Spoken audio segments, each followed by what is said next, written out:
Hi friends, எல்லாருக்கும் வணக்கம். இந்த பதிவில் ரோஜா செடி சம்மர் கேர் தான் பார்க்க போகிறோம். கோடைக்கால பராமரிப்பு. அதாவது நல்ல காலநிலையிலே செடி கொண்டு வரது சிரமம். அதுவும் இந்த வெயிலில் சொல்லவே வேண்டாம். இப்போ நம்ம வெளியே வெயிலில் போனாலே எரிக்கிற மாதிரி இருக்குது வெயில். அப்போ செடி எப்படி இருக்கும் அப்படின்னா, அது ஒரு மாதிரி முழிச்சிக்கிட்டு தான் நிற்கிது. பொதுவாகவே இந்த கோடை காலத்தில் பூக்களுடைய எண்ணிக்கை குறைஞ்சிரும். பூக்களுடைய சைஸ் ரொம்ப சின்னதாயிரும்.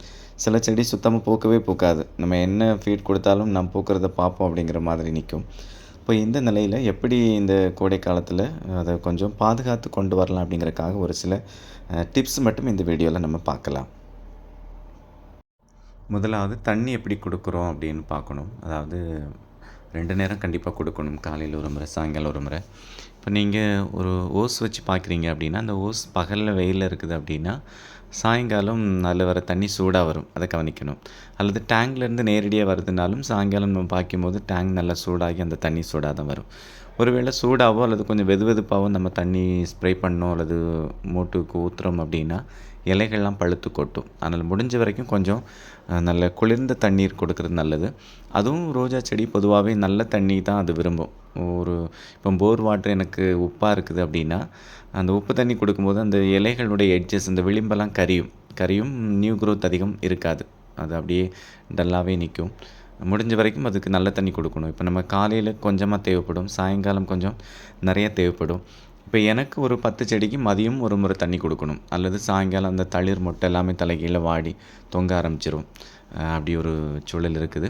அதுபோக நம்ம ஸ்ப்ரே பண்ணுறோம் லீஃபில், நல்லா மேலே கீழே எல்லாம் படுற மாதிரி. நான் ஈவினிங் ஸ்ப்ரே பண்ணும்போது கொஞ்சம் ஐஸ் வாட்டர் நான் கலந்துக்கிறேன். காலையில் இயற்கையிலே அந்த தண்ணி கொஞ்சம் சில்லாக தான் இருக்கும். இப்போ நம்ம இந்த மாதிரி ஸ்ப்ரே பண்ணும்போது என்ன ஆகும், அந்த சூட்னால் வர அந்த தாக்கம் கொஞ்சம் குறையும். ஒரு ஃப்ரெஷ்னஸ் கிடைக்கும். அந்த சன்பர்ன்லேருந்து செடியை நம்ம காப்பாற்றலாம். அது மட்டும் இல்லை, அந்த த்ரிப்ஸ் மைட்ஸ் அட்டாக்லேருந்து கொஞ்சம் ரிலீஃப் கிடைக்கும் பிளான்ட்டுக்கு. அதுக்காக நம்ம ஸ்ப்ரே பண்ணோன்னா த்ரிப்ஸ் மைட்ஸ் வராது அப்படின்னு இல்லை. அதோடைய பாதிப்பு, அந்த தாக்கம் கொஞ்சம் குறைவாக இருக்கும். அதனால் முடிஞ்ச வரைக்கும் நேரம் கிடைக்கும்போது, எனக்கு சில நாள் நேரம் இருக்காது, ஒரு நேரம் மட்டும் ஸ்ப்ரே பண்ணுறது போல் இருக்கும். அதனால் தொடர்ந்து 2 நேரம் நம்ம தண்ணியும் கொடுத்து ஸ்ப்ரே பண்ணோம் அப்படின்னா கொஞ்சம் இந்த வெயிலுக்கு இதமாக ஃப்ரெஷ்ஷாக இருக்கும் செடி.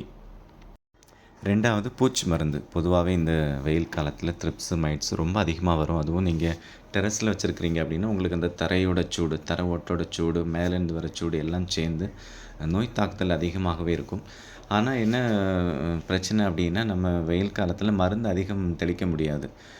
இலைகள் கரியும், இலைகள் பர்ன் ஆகும். ப்ளஸ் இன்னும் டோசேஜ் அதிகமாகிடுச்சுன்னா இலைகள்லாம் பழுத்து கொட்டும்.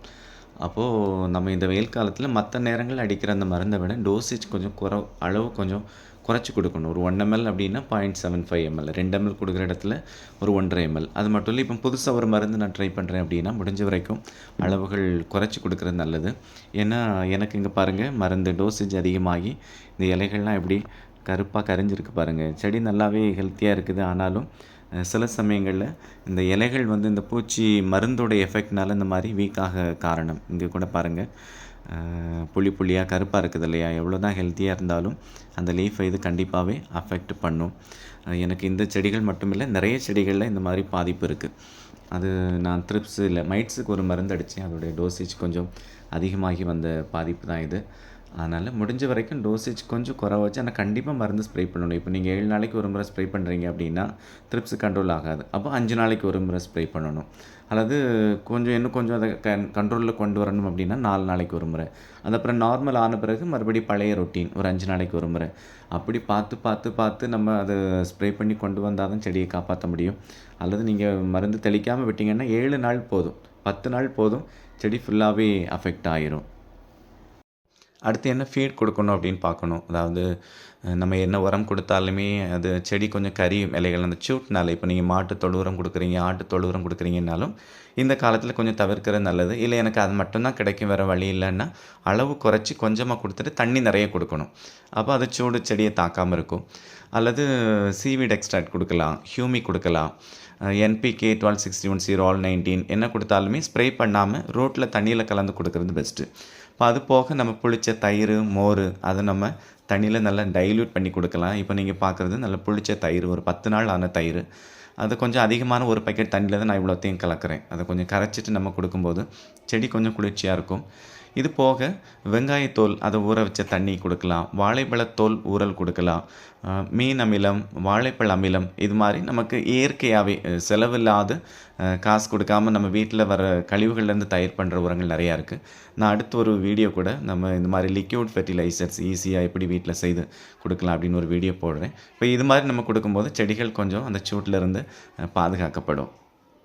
அடுத்தது ஷேடு, நிழல். அதாவது பொதுவாகவே ஒரு 4 மணி நேரம் 5 மணி நேரம் வெயில் தேவைப்படும். ரோஜா செடிக்கு கண்டிப்பாக வெயில் தேவை.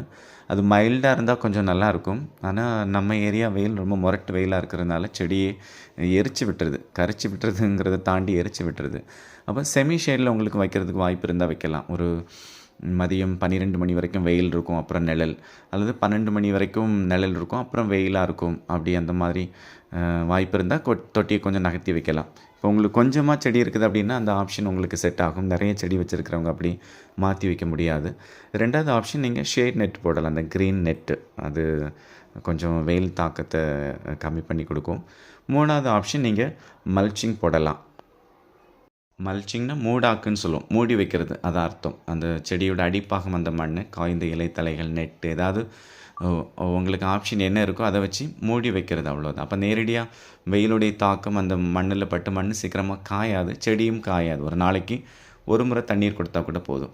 இப்போ இது மாதிரி கொஞ்சம் சின்ன சின்ன விஷயத்தை நம்ம கொஞ்சம் கவனித்தோம் அப்படின்னா இந்த வெயில் காலத்தில் செடியை நம்ம காப்பாற்றிடலாம். அதிகமாக பூக்கள் பூக்காட்டியும் கூட அடுத்த சீசன் வரைக்கும் நம்ம செடியை மெயின்டைன் பண்ணி கொண்டு போக முடியும்.